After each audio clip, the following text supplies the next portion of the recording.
on entend souvent « j'ai pas de talent, de toute façon, non, mais je suis dans mon boulot, je sais ce que je fais, j'ai de la compétence, très bien. » Mais on sent quelque part que, bon, s'il y en a qui s'y reconnaissent, voilà, mais il manque quelque chose. Eh bien, le talent, c'est pas la compétence.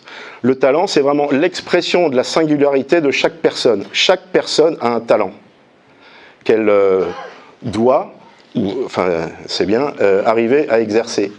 Tu peux tout dérouler. Donc une pulsion de transformation du monde qui se traduit d'une part dès l'enfance par le jeu et à l'âge adulte par le travail. Vous voyez bien que la façon dont l'enfant joue exprime déjà quelque chose de sa personnalité, de son élan, de l'élan qu'il a en lui. Voilà, pour résumer, le talent c'est cette habileté naturelle, hein, ce qu'on fait avec plaisir, avec facilité, avec efficacité. Et ce qui est très étonnant avec le talent, c'est que quand on dit « mais ça, t'es super bon là-dedans et tout », on dit « mais non, mais c'est normal ». Eh ben non. Non, c'est pas normal, c'est naturel, ça d'accord. Et c'est pour ça qu'on le fait sans s'en rendre compte, on est dans son talent. D'accord ? Mais comme on n'a pas tous les mêmes, eh bien évidemment, quand on vous le pointe, vous dites « ah oui, ça c'est... ah oui, d'accord, c'est peut-être ça mon talent ». Parce que vous êtes peut-être venu ici en disant « bon, il est bien gentil, il parle de talent, mais c'est quoi un talent ?» Ok, bon, un certain nombre d'entre nous connaissent la parabole des talents, mais enfin, voilà. Le talent est un don qui nous est fait, gratuit, et qui demande une réponse.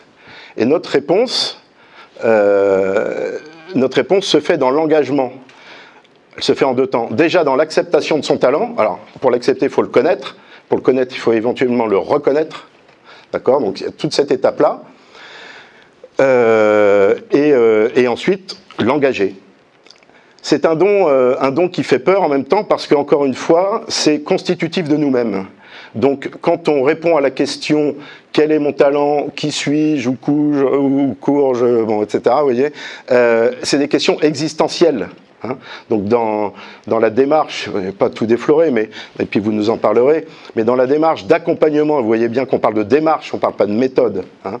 On parle d'accompagnement, on ne parle pas de coaching. Les mots ont un sens. Eh bien, dans cette démarche-là, on aide la personne à exprimer son talent, à le retrouver, et c'est elle qui fait le travail. Donc, alors, je vous ai dit que c'était naturel, donc on ne s'en rend pas compte, très bien. C'est pour ça que c'est intéressant aussi et important de demander d'avoir une confirmation peut-être extérieure. Donc, osons demander à notre entourage, professionnel, personnel, eh bien, pas quel est mon talent, mais par une question qui peut sembler un peu elliptique, qu'est-ce que je t'apporte dans la relation ? La bonne nouvelle, c'est que quand on est dans son talent, eh bien, on en tire des bénéfices.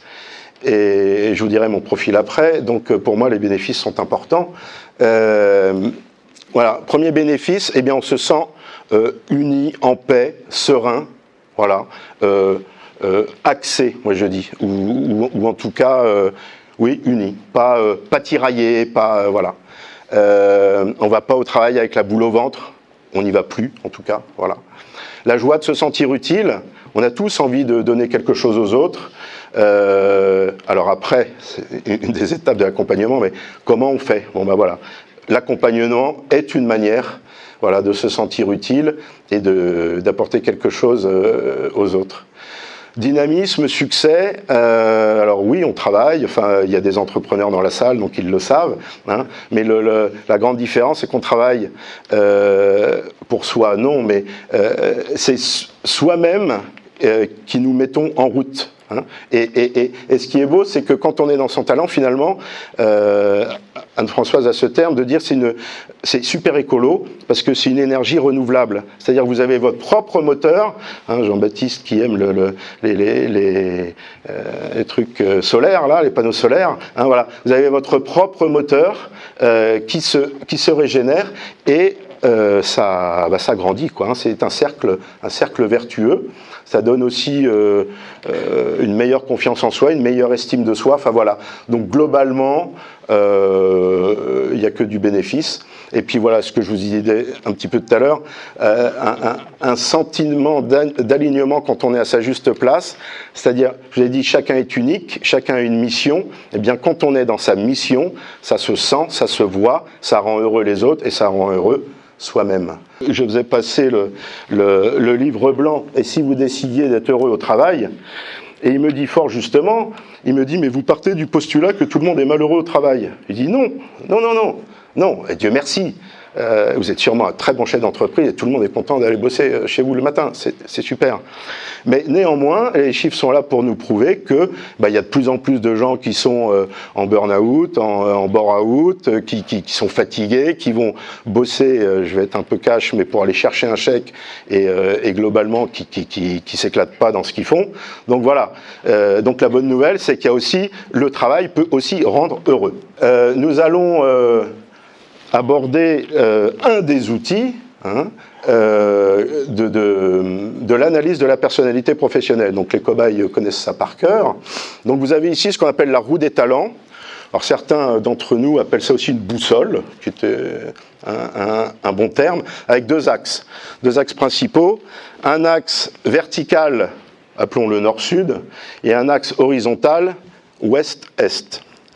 L'axe vertical est l'axe intérieur qui exprime la conscience et l'expression de mon monde intérieur, c'est-à-dire quel est mon élan intérieur, pas face aux actions extérieures, mais voilà, comment je m'exprime quand je veux transformer mon environnement, quel est mon élan intérieur.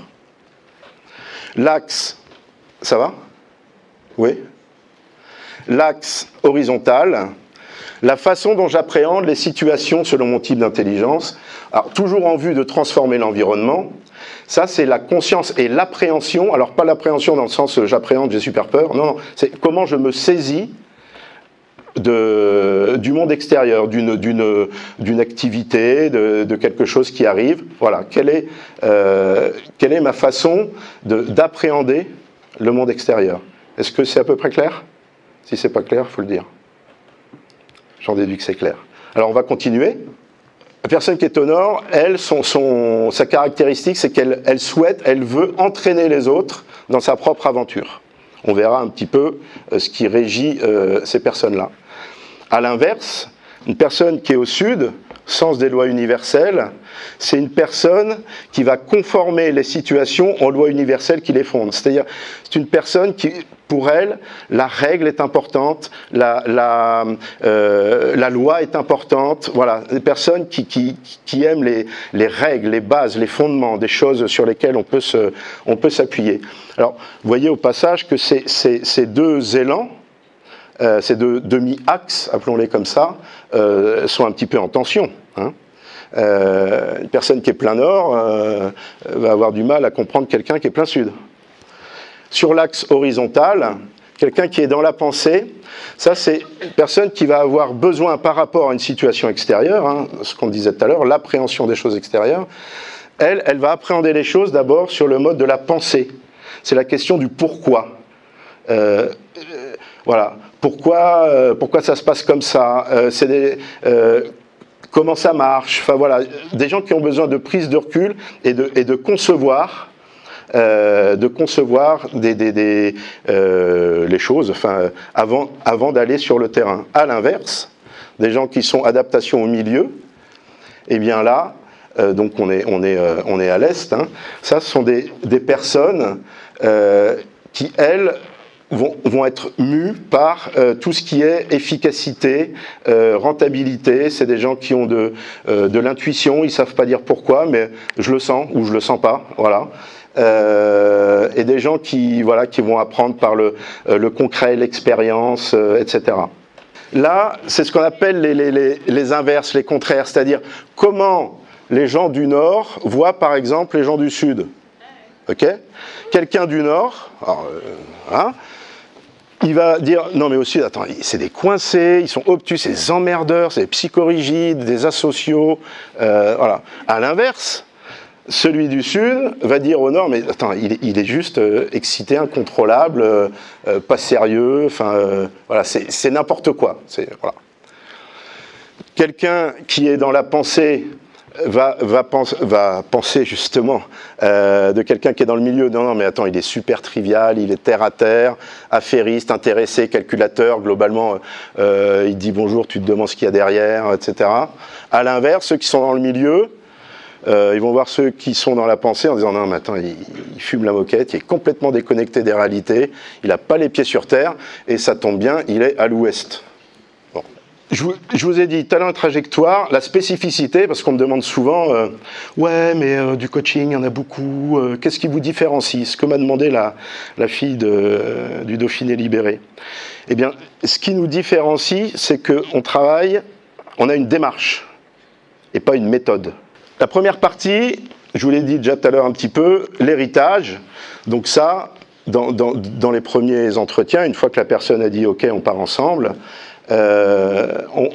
on parle de l'héritage. L'héritage, c'est quoi? C'est qui je suis, d'où je viens, qu'est-ce qui m'a construit, quel est mon premier souvenir, mes souvenirs d'école, de collège, de lycée, etc., mes expériences, qu'est-ce que j'aimais comme film, comment je jouais aux billes, au cube, au Playmobil. Petit exemple, j'ai eu un jeune là, que j'accompagne d'ailleurs à Lyon. Il dit, vous jouiez à quoi? Il me dit au Playmobil. Je dis, bon d'accord. Et comment jouiez-vous?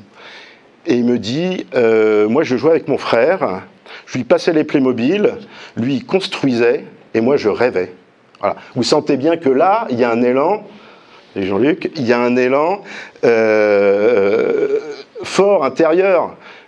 Le gars qui joue en rêvant n'aura pas forcément la même personnalité professionnelle que quelqu'un qui joue en construisant. Ou, voilà. Donc l'héritage, phase pas évidente. Alors, Xavier le dira aussi sûrement, on n'est pas des psys, mais il y a j'allais dire un art du questionnement où on va aider la personne à peut-être à revoir certains souvenirs et voilà, l'aider peut-être à se reconnecter aussi à ce qu'elle est profondément. Ensuite, on passe la phase des talents. Donc les talents, je vous l'ai dit, c'est quel est mon élan intérieur, ma manière propre d'agir. Donc là, nous avons le fameux outil d'A2P. Et ensuite, donc, différents types de profils. Hein, et il y a plus de 150 profils, je crois, hein, avec 16... enfin, bon, vous l'avez vu sur la roue. Mais à la limite, pas dire on s'en fout, mais si la personne, parce qu'on donne un texte, dit non, mais moi ce texte c'est juste n'importe quoi, bon, on peut en discuter. Qu'est-ce qui vous touche, qu'est-ce qui vous touche pas? Et ok, on met le texte de côté, c'est pas grave, et on va continuer d'avancer. Troisième partie, je sais qui je suis, je sais d'où je viens, je connais mes talents, alors je les connais, je les accepte, je les accueille et je les reconnais. Mon désir, qu'est-ce que je veux en faire? Comment moi, Christophe, moi, Jean-Paul, moi, Marcel, je vais apporter ma pierre à l'édifice. Voilà. Je vous ai dit tout à l'heure que chacun et chacune d'entre nous, on est unique. On a tous une mission. Voilà. Et si on ne la fait pas, ça manque. Alors, okay, la Terre ne va pas s'arrêter de tourner, etc., etc. Mais c'est Mère Teresa qui disait à un journaliste qui est bien intentionné, hein, ils ne sont pas tous... voilà, qui disait oui, mais ma mère, c'est extraordinaire, tout ce que vous faites et tout, mais est-ce que vous n'avez pas l'impression que c'est une goutte d'eau dans l'océan? Elle l'a regardé, vous savez qu'elle faisait 1m-20, et il dit oui, jeune homme, mais si cette goutte d'eau n'y était pas, elle manquerait. Voilà. Je vous laisse méditer ça. Moi, je trouve ça assez extraordinaire. Voilà. Alors, le désir, c'est ça. C'est qu'est-ce que je fais de ce talent? Et puis, voilà, quelle est mon aspiration profonde? Donc là, on a un autre outil, hein, le photolangage. Et ceux qui l'ont pratiqué pourront témoigner. Et moi, je vous avoue, j'étais un petit peu circonspect au début, mais avec quelques photos, on arrive à aller super loin, quoi, et à faire émerger des choses très très fortes. Voilà. Donc, c'est vraiment cette notion de dire, voilà, qu'est-ce qui m'habite au plus profond de moi? Alors, des fois, on est à cette étape et les gens disent ouais, mais je sais pas comment. Non, question du comment, c'est plus tard. C'est pas maintenant. c'est pas maintenant. On y répondra après, ok, vous inquiétez pas. La phase de l'engagement, hein, c'est pas non plus, c'est pas une baguette magique. Mais voilà, on s'autorise peut-être à aller explorer des pistes. Et justement, je reviens, petit schéma où il y avait les aspirations et puis la trajectoire qui avait un peu dévié. Eh bien, on s'autorise à se dire « Ah bah tiens, pourquoi pas en fait, je suis comptable, mais j'ai toujours rêvé de fabriquer des bijoux. » Bon, bah ok, voilà. Il y a une espèce de cheminement, voilà, qui se fait, de travail de la personne. Et l'accompagnateur, il n'est pas devant à tirer, il n'est pas derrière à pousser, il est à côté. Voilà, on marche à côté. Voilà. Et c'est la personne qui fait le travail. La personne qu'on accompagne, elle est là. D'accord ? C'est une fleur. Et une fleur, pour grandir, eh bien, elle a besoin d'eau, de soleil, d'un bon sol, de fertilisants, d'engrais, etc. Et puis elle a besoin d'un jardinier, voilà. Hein. Donc l'accompagnateur, c'est un peu ce jardinier. Voilà, ce qui est beau dans cette image, c'est que voilà, on prend soin de la personne pour qu'elle se grandisse et s'épanouisse et devienne finalement ce qu'elle est. Ce qui est intéressant aussi, c'est que on se dit, ouais, d'accord, tel profil correspond à tel métier. Bah oui, mais non. C'est-à-dire que chaque profil, ou chaque métier, ou chaque profil plutôt, peut s'adapter à un métier. Exemple, le charcutier, boucher charcutier. Certains d'entre vous qui aiment la bonne charcuterie. Alors, un charcutier qui va être dans le nord, c'est un charcutier qui va aimer la bonne bouffe, évidemment. Il aime bien réunir. Il fait partie de l'amicale des charcutiers, hein, ça c'est sûr. Il plaisante avec ses clients. Enfin voilà, il est très dans l'empathie. Voilà. À l'inverse, un charcutier plutôt R, sens des lois universelles, lui, il connaît toutes les normes. L'inspecteur du travail, il s'emmerde chez lui. Voilà. Il arrive, monsieur, non, il n'y a rien à dire. Voilà. Il a ses diplômes de meilleur charcutier de France. Entrez, n'hésitez pas. Voilà.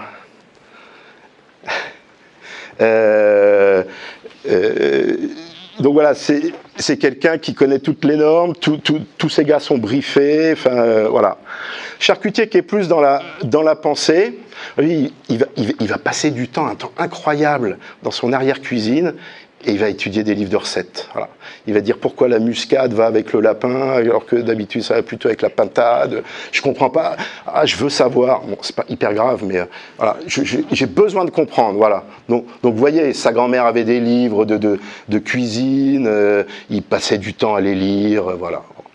Le charcutier qui est plus dans l'adaptation au milieu, alors lui, il a l'emplacement, le plus bel emplacement de la ville. Hein. Il a choisi vraiment l'emplacement tip-top.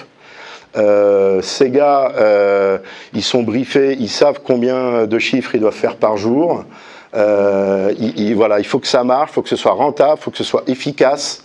Voilà. Et bien, d'ailleurs, il va devoir arrêter parce qu'il va bientôt être imposé sur la fortune. Donc, voilà. Ce qui est intéressant ici, c'est qu'il y a une belle complémentarité des talents de l'équipe. Alors cette complémentarité, on peut dire que c'est magnifique. Quelquefois au quotidien, c'est compliqué à vivre, parce que comme l'a dit Christophe, on a du mal à comprendre que sur un même problème, l'autre puisse avoir un point de vue tout à fait opposé. Comme nous vivons depuis notre naissance avec nos talents, c'est compliqué d'arriver à se mettre dans la peau de l'autre. Voilà. Mais quand on arrive à reconnaître les talents complémentaires, ça permet un vrai travail d'équipe, ça permet une vraie synergie. C'est même souvent assez émouvant quand on fait ce travail-là en équipe, parce que les personnes sont reconnues dans leur identité. Une compétence, ça peut être extérieur, un talent fait partie de notre identité. Donc cette reconnaissance-là, elle est extrêmement importante et elle donne envie d'aller vers l'autre. Elle donne envie de construire l'équipe. Et on est toujours étonné aujourd'hui qu'on ne se préoccupe pas davantage de cette question des talents, qui est une réalité humaine, qui est la première chose qui est en jeu quand on travaille, puisque c'est par nos talents que nous nous exprimons dans ce que nous faisons. Moi, de base, j'avais vraiment une volonté, une quête. La quête vraiment de me connaître beaucoup mieux et de connaître mes aspirations et notamment mes talents. Parce que c'est vrai qu'en sortant de ces études-là, je savais pas vraiment. Voilà, on m'avait dit fais des études, mais c'est vrai que je connaissais pas vraiment ce à quoi j'étais vraiment aspiré. Et donc avec toutes les démarches, notamment vous avez vu cette démarche-là et aussi le photolangage et la démarche aussi sur les tempéraments. Avec Christophe, on a vraiment pu cerner notamment mes talents. Moi, si je me situe un peu sur tout ça, je serais plutôt, alors apparemment, animateur modéré. Voilà. Donc, notamment vers la libre expression. En tout cas, voilà, cette démarche, du coup, ça m'a vraiment apporté une meilleure connaissance déjà de moi-même. J'ai pu mettre aussi des mots tout simplement sur moi, sur ma personnalité, de mieux me cerner, cerner aussi ce qui me donnait envie, cerner mes élans, mes aspirations, et au final, le milieu où je peux vraiment déjà faire fructifier mes talents déjà pour moi, mais aussi pour les autres. Et je pense que c'est ça aussi le plus important. Et c'est ce que m'a véritablement apporté du coup cette démarche-là, quoi. En fait, comme Loïc, j'ai fait des études, un bac plus 5 dans l'action humanitaire. Je pense qu'on est une génération à qui on a dit c'est pas mal de faire des études supérieures, sans trop se poser la question de savoir justement quels étaient nos talents. Alors je regrette pas, hein, mais c'est vrai que là, avec le travail que j'ai pu faire avec Christophe, il y a des choses sur lesquelles je me dis, je pense que j'ai des talents artistiques ou manuels qu'un jour je développerai, parce que finalement, le côté intellectuel est intéressant, mais ne suffit pas forcément. Et donc là, j'ai rencontré Christophe, qui était une vraie source de joie, d'apaisement. Et grâce à lui, j'ai pu remettre des mots sur qui j'étais aussi, de me dire, alors oui, j'ai fait beaucoup de choses différentes, et pouvoir remettre des mots, se dire, t'as fait des études, mais qu'est-ce qui te plaît finalement, quelle est ta passion, quels sont tes talents, voilà, tous ces entretiens, donc on en a fait au moins 3 ou 4, ont mis quand même des mots sur des ressentis vraiment très intéressants. Donc, outre en plus un temps très sympathique avec Christophe, cette formation quand même met des mots sur des ressentis et voilà, permettent d'avancer. Alors aujourd'hui, j'ai trouvé un autre travail. Alors je travaille chez Amplifon. Voilà, mais c'est un travail justement où au début on m'a dit mais vous avez un bac plus 5, vous êtes qu'assistante, vous n'allez jamais rester. C'est possible, parce qu'on a d'autres projets à côté, mais c'est pas grave. En même temps, en voyant un peu mon profil, je me suis rendu compte que moi aussi j'avais besoin. J'étais animatrice, mais j'avais aussi au moins 4 au niveau intellectuel, au niveau normatif. Donc c'est là où Christophe dit qu'il y a des distorsions, mais en fait, de temps en temps, c'est pas mal aussi ce socle-là. Et je me suis dit, oui, mais c'est bien aussi un travail où finalement, je n'ai pas besoin de me surpasser. Je peux faire quelque chose qui m'amuse et en même temps, sans trop finalement me surpasser. Voilà, et donc tout ça, c'est grâce à toi, Christophe. C'est les mots que j'ai pu mettre. Et ce qui me permet d'être très heureuse dans mon travail aujourd'hui et d'aller au travail avec le sourire.